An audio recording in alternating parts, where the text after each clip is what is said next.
अमरावती शहरातील महत्त्वाचे रस्ते सिमेंटचे आणि गुडगुडीत झाले असले तरी अत्यंत महत्त्वाचा रस्ता असलेला पंचवटी ते जिल्हाधिकारी कार्यालयाचा रस्ता झालेला आहे, परंतु या भागातला काही रस्ता जो आहे तो अजूनही पूर्ण झालेला नाही। त्यामुळे अपघात जे आहेत ते या ठिकाणी वाढलेले आहेत। आपण दृश्यांमध्ये बघू शकतो जीवघेणे खड्डे या भागामध्ये जवळपास 100 पेक्षा अधिक या संपूर्ण अर्धा किलोमीटरच्या परिसरामध्ये खड्डे आहेत। 2 दिवसापूर्वी जर आपण पाहिलं तर प्रहारने या ठिकाणी आंदोलन केलं होतं आणि आंदोलन केल्यानंतर इशारा दिला होता बांधकाम विभागाच्या अधिकाऱ्यांनी की या गड्ड्यात झोपू त्यांना, परंतु अजूनही बांधकाम विभागाने कुठलेही लक्ष दिलं नाही।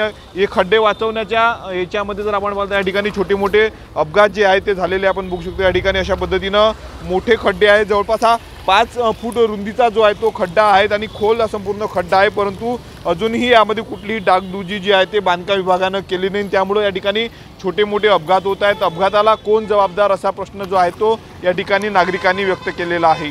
स्वप्नील उमाप, TV9 मराठी, अमरावती।